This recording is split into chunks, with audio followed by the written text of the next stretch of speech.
कुछ अभी दिल को सांत्वना मिली कि चलो तारीखें तो आ गई, तैयारी तो मोदी जी कर रहे हैं, बीजेपी 400 पार की वैसे ही बात कर रही है, तो कहां अभी आपकी हृदय गति रुकी हुई है फिलहाल, ये पहले बता दीजिए सर। देखिए, बहुत बहुत धन्यवाद चैनल पे बुलाने के लिए। मैं हृदय की गति कहीं नहीं रुकी हुई है, हृदय जो है बहुत प्रसन्नचित्त है और देश की जनता जो है लोकतंत्र के इस महापर्व जो होने वाला है उसकी तारीखों का जो ऐलान हो गया है। देश की जनता यह समझ चुकी है कि आने वाले जो 7 चरणों में जो चुनाव होने वाला है उसमें वो त्योहार की तरह इसको सेलिब्रेट करेंगे और फिर से पुनः एक बार नरेंद्र मोदी जी को अपना आशीर्वाद दे करके और तीसरे टर्म में प्रधानमंत्री बनाएंगे। देखिए, माननीय अमित शाह जी ने पहले ही कह दिया था, उन्होंने कहा था कि हम इस बार 3 दीपावली मनाएंगे। पहली दीपावली तो हम परंपरागत दीपावली मनाएंगे और दूसरी दीपावली उन्होंने कहा था कि हम 22 जनवरी को मनाएंगे, जब प्राण प्रतिष्ठा का कार्यक्रम राम मंदिर का होगा तभी हम दूसरी दीपावली मनाएंगे। और तीसरी दीपावली हम तब मनाएंगे जब लोकसभा का चुनाव का जिस दिन नतीजा आएगा उस दिन हम दीपावली मनाएंगे। तो पूरे देशवासी जो है 4 जून को तीसरी दीपावली मनाने के लिए पूरी तरह से तैयार है और माननीय नरेंद्र मोदी जी के नेतृत्व में फिर से देश एक बार जो है आगे बढ़ने के लिए अपने जो है निरंतर और अग्रसर हो रहा है। लेकिन रत्नाकर जी, गर्मी का ओवरडोज तो नहीं हो जाएगा 4 जून को? दिवाली भी मनाएंगे, गर्म भी रहेगा मौसम, गर्मी का ओवरडोज तो नहीं हो जाएगा 400 पार के नारे के बीच? देखिए, गर्मी का ओवरडोज तो अब गर्मी तो इनको सताएगी जो इंडी गठबंधन के लोग हैं, क्योंकि उनके गठबंधन के लोगों का अभी तक यह नहीं पता चला कि कौन सी पार्टी उनके साथ में है और कौन सी पार्टी उनको छोड़कर चली गई है। तो आज वस्तुस्थिति स्थिति जो है इंडी गठबंधन के लिए गर्मी और पैदा करेगी। हम तो कूल माइंड है, हम तो आराम से पूरे 10 साल तक हमने मोदी जी के नेतृत्व में काम किया है और आगे जो है पूरी तरह से मोदी जी जनता मतलब आप ये कह रहे हैं, अच्छा मुन्ना खान जी भी इस बीच में जुड़ चुके हैं, कहीं ना कहीं आप ये कह रहे हैं रत्नाकर जी कि हम तो कूल माइंडेड बैठे हैं, काम सारा मोदी जी कर लेंगे, कोई दिक्कत नहीं है, वो तो लगे हुए हैं, वैसे भी दक्षिण के दौरे पर भी आज है, सारी मेहनत तो प्रधानमंत्री जी करते हुए नजर आ रहे हैं। और हो भी क्यों ना भाई, चेहरा है वो आपके जिनके नाम पर आप लोग चुनाव लड़ रहे हैं, फिर चाहे 2014 19 हो या फिर सामने 24 खड़ा हो। बहरहाल मुन्ना खान जी, आपके पास आते हुए स्वागत आपका भारत 24 पर। तारीखों का ऐलान इंडिया अलायंस के लिए, क्या कोई चुनौती 400 पार के नारे के बीच या फिर अपनी राह को आसान देख रहे हैं आप?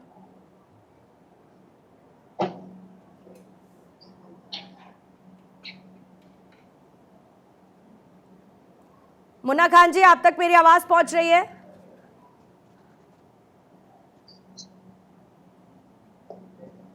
कोई बात नहीं, एक बार फिर से आएंगे। अदिति, अगर सुशील वकील जी से आप सवाल लेना चाहें, सीनियर जर्नलिस्ट। बिल्कुल सुशील जी, ये जो तारीखें आई हैं, जिस तरीके से फेज का डिस्ट्रीब्यूशन हुआ है, इस पूरे एनालिसिस को आप कैसे देखते हैं? 7 फेज में, 7 फेज में पश्चिम बंगाल, बिहार और उत्तर प्रदेश के चुनाव हैं, उसके अलावा अभी 26 जून तक आगे 4 राज्यों के और चुनाव हैं। तो इस पूरी तारीखों के साथ मनोबल को दोनों ही पार्टियों के कैसे देखते हैं? देखिए आरती जी, सबसे पहले ये बता दूं कि देश में बड़ी उत्सुकता थी कि इलेक्शन के या कभी शेड्यूल कब डिक्लेयर हो जाएगा, तो वो उत्सुकता आज पूरी हो गई। आप ये देख लीजिए कि इस बार इतनी लोगों में प्रशंसा हो रही है कि ये देख रहे हैं कि पहले जो उतनी उत्सुकता नहीं बढ़ जाती, लेकिन जो मोदी जी ने कहा इस बार 400 पार, उसमें से सारा देश टाइम देख रहा है कि क्या इस बार मोदी जी बीजेपी एनडीए 400 पार हो जाएगा कि नहीं। ये इलेक्शन कमीशन ने बहुत अच्छा किया, 7 फेज में इलेक्शन रखा, जो सीट्स वगैरह जैसे प्रधानमंत्री जी की या राजनाथ सिंह जी वगैरह किया, लास्ट फेज में रखी, क्योंकि ये इलेक्शन जो होना है बड़ा दिलचस्प इलेक्शन होना है। ये जो फेज ने रख दिया बहुत, क्योंकि इसमें बड़े अरेंजमेंट आराम से हो जाएंगे, सिक्योरिटी फोर्स का देखना है, स्टाफ का देखना है, बाकी से देखना है। तो इस वजह से मेरे को लग रहा है कि ये जो फेज में इलेक्शन कर रहे हैं बहुत अच्छा है। हालांकि अभी विपक्ष कह रहा है कि नहीं जी गलत हो गया, इतना देर लंबा क्यों खींचा, भाग क्यों खींचा, लेकिन अगर हम हर दृष्टि से देख ले, ये जो 7 फेज में इलेक्शन कर लिया वो बहुत अच्छा कर दिया। रत्नाकर जी भी हमारे साथ हैं, मुन्ना खान जी भी जुड़ने की कोशिश लगातार हम उनसे कर रहे हैं, लेकिन मुन्ना खान जी, मंगलवार यानी 4 जून को नतीजे आने हैं और मंगलवार हनुमान जी का दिन होता है, और कर्नाटक में तो हनुमान जी ने कांग्रेस को मदद कर दी थी और कांग्रेस की सरकार आ गई थी। आपको लगता है इंडी गठबंधन की मदद 4 जून को हनुमान जी करेंगे? देखिए, हनुमान जी तो या हो श्री राम जी, वो तो सभी की मदद करते रहते हैं, इसको चुनाव से जोड़ना ठीक नहीं है। अब ये पूछिए कि जनता भारतीय जनता पार्टी की मदद करेगी या नहीं, सवाल ये यहाँ छिपा हुआ, क्योंकि 10 साल से लगातार जनता को ठगा ही जा रहा है और ठगाई महसूस हो रहा है। और दूसरी तरीके से किस तरीके से भारतीय जनता पार्टी ने इलेक्शन कमीशन पे दबाव बनाया, वो सारे रिजल्ट सार्वजनिक है। आप याद कीजिए, जो अरुण गोयल जी का इस्तीफा हो या आनंद, या उनसे पहले जो इनके थे अशोक लवासा, आपको याद होगा 2019 में। मुन्ना खान जी, ये सब तो हो गया, लेकिन जिस हिसाब से प्रधानमंत्री सड़कों पे उतरे हुए हैं, उनको समर्थन मिल रहा है, तो जनता का समर्थन तो मिलते नजर आ रहा है। बस सवाल ये है कि वोटों में कन्वर्ट होगा या नहीं होगा। नहीं, प्रधानमंत्री को समर्थन मिलता तो 2,500 कुर्सियां खाली थोड़ा ना होती, चाहे गुड़गांव हो, कर्नाटक हो या आसाम हो। 2,500 कुर्सियां, वो भी देश के प्रधानमंत्री संबोधन कर रहे हैं और वहां पे 2,500 कुर्सियां खाली है। भले कोई मीडिया ना दिखाए, अलग बात है, फिर तो राहुल गांधी जी की यात्रा को कट शॉर्ट भी नहीं करना चाहिए था। नहीं, फिर तो राहुल गांधी जी की यात्रा को भी कट शॉर्ट नहीं होना चाहिए था मुन्ना खान जी। नहीं, राहुल गांधी की यात्रा को कौन मीडिया दिखा रहा है, बताइए? किस मीडिया पे सुर्खी में बनाया सर, आप मीडिया के लिए राहुल गांधी की यात्रा थोड़ी निकाल रहे हैं, आप तो जनता के लिए निकाल रहे हैं। सवाल मैं यही तो कह रहा हूं मैं कि जनता के लिए निकाल रहे, मीडिया दिखा नहीं दिखा, जनता से संपर्क तो हो रहा है। लेकिन यही जनता भारतीय जनता पार्टी के नेताओं पे, या कहें तो देश के प्रधानमंत्री पे 2,500 कुर्सियां क्यों खाली रह जाती है? इसे कैसा संवाद कहेंगे जनता के साथ? ये कैसा रिश्ता है? और ये रिश्ता क्या कहलाता है जो प्रधानमंत्री को देखने या सुनने लोग नहीं पहुंच रहे, कि पेड लोग भी नहीं आ रहे। मुन्ना खान जी, ये तो देखिए, वैसे तो जनता ही तय करेगी कि रिश्ता क्या कहलाता है। लेकिन बचपन से बड़े होते हुए एक बात जरूर मैंने अपने घर में सीखी है कि जब परीक्षा की तारीखें आ चुकी हों तो अपनी परीक्षा की तैयारी पर ज्यादा ध्यान देना चाहिए, बनस्पत इस पर निर्भर रहकर कि बगल वाले घर का बच्चा कहाँ फेल होगा और उसकी तैयारी कहाँ पर मजबूत नजर आती है। इसीलिए अपनी तैयारी बेहतर होनी चाहिए। आती हूं मैं आपके पास। आलोक पांडे जी भी इस वक्त हमारे साथ जुड़ चुके हैं, पॉलिटिकल एनालिस्ट हैं। आलोक जी, आपका बहुत बहुत स्वागत करती हूँ इस वक्त में, और इसके साथ साथ आपको ग्राफिक्स के जरिए जो डिटेल्स चुनाव आयोग की तरफ से प्रेस कॉन्फ्रेंस करने के साथ आई हैं वो भी पहले दिखाती चलती हूँ, और उसके बाद आलोक पांडे जी आपके पास आऊंगी। देखिए, पहला चरण, दूसरा और तीसरा चरण 19 अप्रैल, 26 अप्रैल और इसके साथ ही तीसरा चरण 7 मई को होगा। और इन तीनों ही चरणों में यानी कि 19, 26 और 7 मई को जो वोटिंग होगी उसमें अलग अलग स्टेट्स को कवर करते हुए चुनाव आयोग बढ़ता हुआ नजर आएगा। और कुल मिलाकर इसी तरीके से 7 चरणों में चुनाव संपन्न होगा और 4 जून को नतीजे सबके सामने होंगे। पहला चरण 19 अप्रैल को, दूसरा 26 अप्रैल को और तीसरा 7 मई का ये चरण रहने वाला है। 4 जून को नतीजे सबके सामने आएंगे। बाकी चरणों की डिटेल्स भी इन्हीं ग्राफिक्स के जरिए हम आप तक पहुंचाएंगे। और ये देखिए इस तरफ आते हुए जिसमें अलग अलग चरण आपको नजर आएंगे, और इसमें सबसे पहले मैं बात करूंगी चौथे चरण की। चौथा चरण कब है? 13 तारीख को, यानी कि 13 मई को जो है चौथा चरण रहने वाला है। जो 5वां है वो 20 मई को रहेगा। इसके साथ ही जो छठा चरण है वो 25 मई को रहने वाला है, और जो 7वां है वो 1 जून का रहने वाला है। वो तारीख आपको पीछे नजर आएगी। बहरहाल ये 7 चरण और 4 जून को नतीजे कुल मिलाकर इसी तरीके से चुनाव संपन्न कराए जाएंगे, और उसके बाद 24 का चक्रवर्ती कौन होगा ये तय किया जाएगा। आलोक जी, आपके पास आते हुए अपनी बात को पूरा करेंगे आप, लेकिन सबसे बड़ी बात 400 पार की बात हो रही है, और इसके पक्ष इस बार इंडिया अलायंस अपनी एकता की बात करता हुआ नजर आ रहा है। एक तरफ एनडीए जिसने कई लोगों को इस बार अपना साथी बनाया, तो कुछ छिटके भी। इंडिया अलायंस जो उस एकता को दिखाने में कहीं पर सीट शेयरिंग फॉर्मूला फिक्स कर पाई तो कहीं पर नहीं कर पाई। अब तो चुनावी तारीख सामने है, किसका पलड़ा किस आधार पर आपको भारी या हल्का नजर आता है? देखिए, मेरा मानना है कि जो इंडिया है वो इंडियन क्रिकेट टीम से अगर हम समझाएं तो समझ में आ जाएगा। जब अजरुद्दीन और सचिन वाला सब समय था तो हम लोग क्या करते थे, पहले 30-40 ओवर तक तो ठीक खेल जाते थे, आखिरी का जो स्लॉग ओवर रहता था तो विकेट बहुत गंवाते थे, हिट विकेट बहुत होते थे। कांग्रेस का जो नीति, जो इंडिया गठबंधन बना, जिसमें नीतीश कुमार जी ने उसको जन्म दिया, अब उसमें जन्मदाता ही गायब हो गया। तो इंडिया गठबंधन में आप बंगाल में आइए, बंगाल में ममता बनर्जी अभी भी 42 सीटों के लिए घोषणा कर दी है, अब वो तब भी कांग्रेस कह रही कि हमारी बातचीत चल रही है। पंजाब में आइए, पंजाब में इंडिया गठबंधन में अरविंद केजरीवाल ने 1 सीट नहीं दिया। तो इंडिया गठबंधन अब दिमाग के अंदर है, मस्तिष्क में इंडिया गठबंधन है, ग्राउंड में मुझे कहीं इंडिया गठबंधन दिखाई देता हुआ है नहीं है। कांग्रेस इंडिया गठबंधन को संभाल के नहीं रख पाई। काश ये होता कि बहन मायावती जी समझौता करते और बहन जी को प्राइम मिनिस्टर कैंडिडेट घोषित करते, तो एक नया एक राजनीतिक पर चर्चा, एक विमर्श आप खड़ा कर सकते थे। इंडिया के बाद राहुल गांधी हैं, और राहुल गांधी तो पिछले 20 साल से राजनीतिक रूप से मुझे सफल होते हुए नहीं दिखाई दे रहे। इससे ज्यादा कठोर शब्द का प्रयोग मैं नहीं करूंगा, लेकिन राजनीतिक असफलता उनके साथ चमकी हुई है, बहुत प्रॉपर तरीके से, फेविक्विक की तरह। तो आप वो राहुल गांधी बहुत मतलब 50 साल के होके भी, युवा होकर के भी देश को कुछ नया अप्रोच नहीं दे पा रहे हैं। और एक तरफ 70-73 साल का बंदा है जो प्राइम मिनिस्टर ऑफ इंडिया है, वो युवाओं के साथ कनेक्ट कर पाता है। तो जो उनकी कनेक्ट करने की क्षमता है राहुल गांधी से ज्यादा बेहतर है, जबकि वो 70+ है। तो इसलिए इंडिया गठबंधन सिर्फ मस्तिष्क में है, ग्राउंड में नहीं है। हालांकि कौन जीतेगा कौन हारेगा ये जनता तय करे।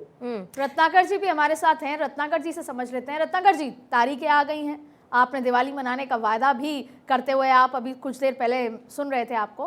क्या कुछ ऐसे मुद्दे हैं, जैसे आपका सैचुरेशन नॉर्थ का, कुछ सीटें गंवाने का डर, आपका साउथ में प्रधानमंत्री की मेहनत लेकिन फिर भी उस किले को भेद ना पाने का डर, या जैसे अभी हालिया में मुद्दे निकल आते हैं, कभी इलेक्टोरल बॉन्ड, कभी तमाम मुद्दे, ये सारे ऐसे मुद्दे हैं जो चुनाव से ठीक पहले आपको कहीं डेंट कर सकते हैं, 400 पार के नीचे या दूर कर सकते हैं?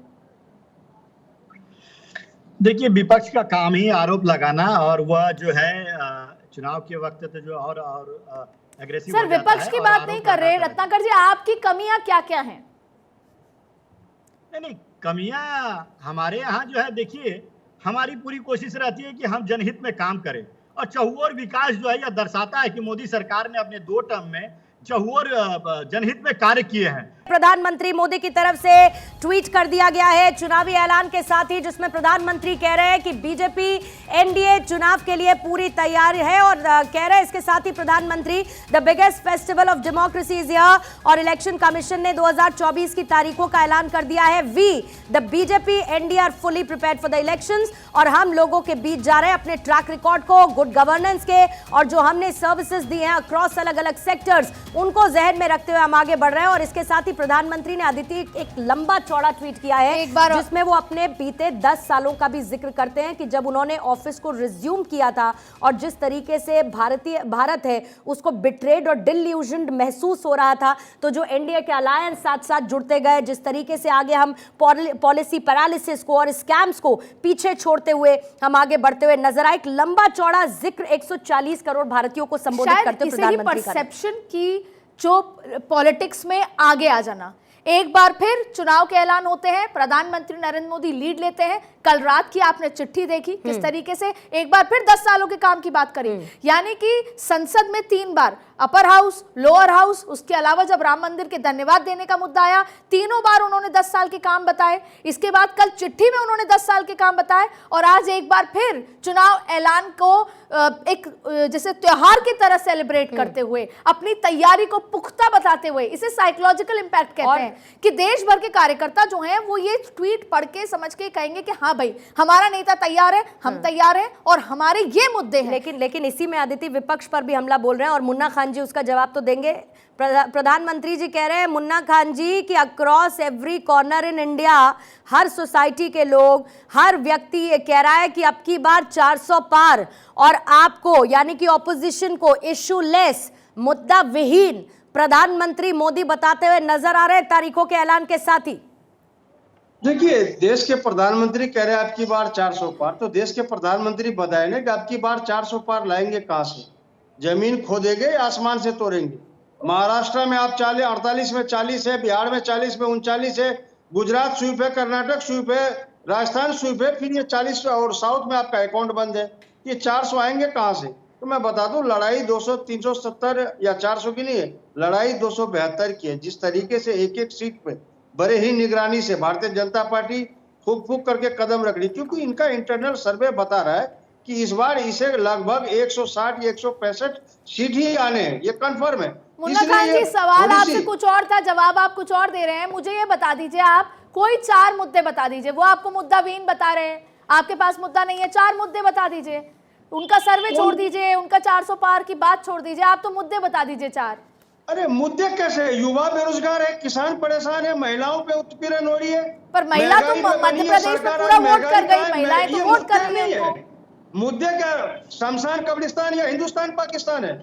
मुद्दे क्या है फिर देश में? शमशान कब्रिस्तान या हिंदुस्तान पाकिस्तान? ये तो मुद्दे आप बताइए जलनशील ना मुद्दे सर, हैं। विपक्ष में बैठे हैं, जो मुद्दा तो मुद्दे आप युवाओं बताएंगे के कि हैं। वो भी हम या प्रधानमंत्री जी बता देंगे? नहीं, सवाल ये है कि मुद्दे फिर क्या है, हिंदुस्तान पाकिस्तान या शमशान कब्रिस्तान? अरे बताइए यही ना मुद्दे हुजूर, हैं। आप बताइए सर क्या है? बिल्कुल आपकी बात में पता है ना, आपकी बात में युवाओं- आपकी मुद्दे बात युवाओं समझ के गए, हैं। लेकिन जिस मुद्दे- महिला को आप मुद्दा बता रहे हैं वो महिलाएं तो वोट कर रही है ना भारतीय जनता पार्टी को, मध्य प्रदेश में वो तो वापस से दिख जिता जाएगा के ना ले आई ना। 2024 में, वो 2024 में दिख जाएगा, महिलाएं वोट करेगी, क्योंकि 2019 में भी महिलाएं और पुरुष और युवा वोट कर रहे थे, तो इसीलिए प्रधानमंत्री जी को आकर के गुहार लगाना पड़ा, मित्रों इस बार 5 साल दे दे, आपने कांग्रेस को 60 साल दिया था, मैं 5 साल में आपकी कायाकल्प कर दूंगा, दशा और दिशा बदल दूंगा। वाकई बदल दिया, देख लीजिए 48 करोड़ युवा आजाद हिंदुस्तान में बेरोजगार है, महिलाओं पे दिन प्रतिदिन अत्याचार हो रहे हैं। ये स्मृति ईरानी बार चूड़ियां फेंकती थी महंगाई पे, गैस सिलेंडर पे। सर पता नहीं अभी राजस्थान कहाँ की है, वो गोवा सरकार है सत्ता से या बाहर अमेठी है, इसलिए इसका भी हुई पता नहीं। क्योंकि लॉ एंड ऑर्डर का इशू था, महिलाओं के प्रति law and order, rape cases, Rajasthan की सरकार इसलिए बाहर हुई सत्ता से। नहीं, सवाल मैं केंद्र के सरकार पे करूं तो अभी राजस्थान की सरकार पे आप करोगे, ये सवाल का यही जवाब है। बात अभी लोकसभा चुनाव की है तो आप बाद विधानसभा के रिजल्ट की करोगे। सर, लोकसभा ये है चुनाव सवाल पूरे के देश जवाब। का होता है। मतलब केंद्र सरकार पे कोई बात नहीं होगा। नहीं आप बिल्कुल दिल पे करिए ना, हाथ रख हम के तो कह खुद ही दे- सवाल कर रहे हैं। मैं कह रहा हूं ना, दिल पे हाथ रख के कह दे, क्या देश में युवा बेरोजगार नहीं है? क्या देश में महंगाई नहीं है? क्या आपके घर में सिलेंडर 400 के आ रहे? क्या आपके यहाँ दाल 70 रुपए आ रहे? क्या डीजल आप गाड़ी में 45 रुपए भरवा रहे हो? आप ही बताओ ना, मैं आपसे पूछ रहा हूं, मैं एक नागरिक को। सर ठीक है, आपकी बात मान ली, आपकी बात समझ गए, लेकिन फिर विकल्प कहाँ है? विकल्प मुंबई में है, अभी विकल्प बैठक नहीं कर रहे हैं, आपके राहुल गांधी बैठकें नहीं कर पा रहे, लोग नाराज होके जा रहे हैं। आपके पास लोग भी तो हो ना, मुद्दा है ना, लोग है ना, एकजुटता है। कोई नाराज नहीं है, कोई सर फटोबल नहीं, पूरी एकजुटता है। अगर सर फटोबल है तो भारतीय जनता पार्टी के अंदर बिहार हो चाहे महाराष्ट्र हो, वो उत्तर प्रदेश हो, आप बताएं तीनों राज्य में क्या भारतीय जनता पार्टी के जो गठबंधन पूरी थे वो। सांत्वना मुन्ना खान जी आपके साथ रखते हुए अभी भी मैं कह रही हूँ 19 अप्रैल तक का वक्त है, अभी भी थोड़ा सा सेल्फ एनालिसिस कर लीजिए, एक आत्म मंथन होता है वो कर लीजिए, अभी भी कुछ समय है, क्योंकि आप बार बार कहते हैं विपक्ष की एकजुटता, और रत्नाकर जी वो विपक्ष की एकजुटता देखे दिखती नहीं है। दिक्कत ये है, प्रधानमंत्री जी के इस ट्वीट में बात कर रहे हैं वो भ्रष्टाचार की, बात कर रहे हैं वो गरीबी को दूर करने की, वो बात कर रहे हैं भारत को आर्थिक तौर पर मजबूत करने की, विकास की नींव को और बेहतर करने की। 2024 के आपके मुद्दे इसी के सेंट्रिक नजर आते हैं क्या रत्नाकर जी? मेरा सवाल बीजेपी से है, मुन्ना खान जी लौटूंगी आपके पास। बिल्कुल, आपने जो कहा कि प्रधानमंत्री नरेंद्र मोदी जी जो है वह यह चाहते हैं कि भारत देश से जो है गरीबी हट जाए, वह चाहते हैं कि भारत देश जो है आने वाले दिनों में जो तीसरी विश्व की अर्थव्यवस्था बनने वाली है वो पहली विश्व की अर्थव्यवस्था बने। वो चाहते हैं कि जो है हमारे किसान जो है मजबूत हो, सुदृढ़ हो, महिलाएं जो है हर क्षेत्र में आगे बढ़े। तो ये प्रधानमंत्री मोदी जी का सपना है और भारतीय जनता पार्टी के प्रत्येक कार्यकर्ता उन सपना को पूरा करने के लिए। रत्नाकर जी आपकी बात, आपका सपना और प्रधानमंत्री जी का सपना जमीन पर भी दिख रहा है। मेरे दो सवाल हैं, पहला किसान जमीन पर सड़क पर है, दूसरा सवाल कि जब आप इतने समर्थ हैं, आप जीत रहे हैं, दिवाली मनाएंगे, आपको सब पता है कि भारतीय जनता पार्टी दोबारा सरकार में आ रही है, तो भाई सारे कांग्रेसी नेताओं को ज्वाइन करा के भाजपाइयों की टिकट काट के उनको क्यों चुनाव लड़वा रहे हो? देखिए, मैं एक चीज कहूंगा, दल बदल जो हो रहा है उसके परिप्रेक्ष्य में कि कांग्रेस पार्टी जो है वो डूबता जहाज है।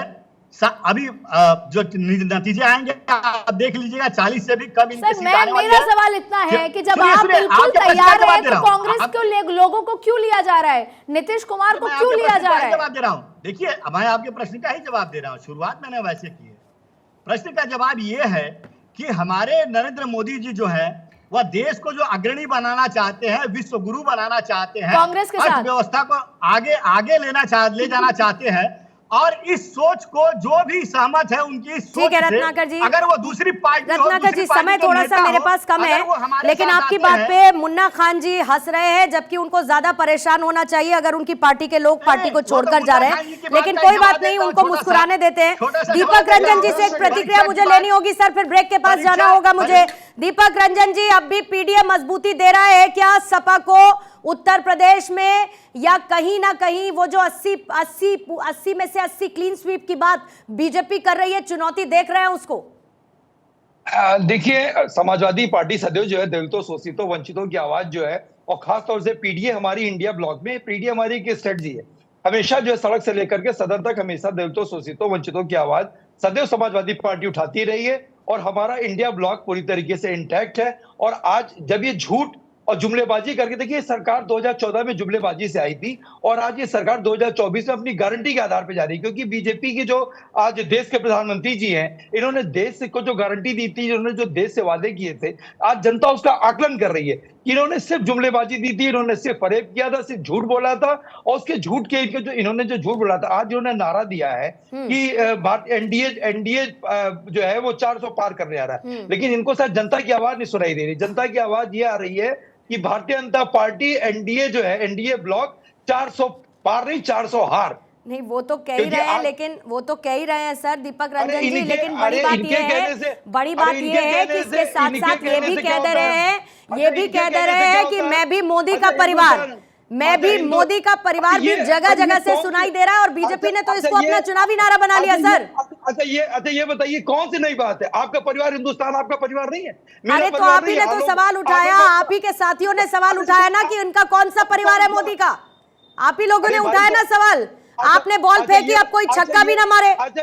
अच्छा ये बताइए कि आज जो उत्तर प्रदेश में जो 60 लाख जो परीक्षार्थी थे जिनके भविष्य के साथ खिलवाड़ किया, वो इनका परिवार नहीं है? आज उत्तर प्रदेश में, हिंदुस्तान में जो देश के हालात हैं, जो लोग गरीबी से, बेरोजगारी से, महंगाई से, स्वास्थ्य की दिशा में, शिक्षा की दिशा में उठाइए ना, लोग पिछड़ प्रमुख रहे हैं, विपक्षी वो पार्टी इनका है, किसने परिवार मना किया? तो उनका उठाइए परिवार- जोरदार तरीके से, जनता के बीच कौन जाइए, नहीं जनता उठा को रहा है? बताइए अरे कौन कि नहीं उनको उठा रहा है? घुमाया जनता- जा रहा है, अरे रोशनी हम लोग दिखाई जनता जा के- रही है, लेकिन असलियत क्या है हम लोग बताइए जनता तो के- सही, हम करिए लोग- तो हम लोग- सही।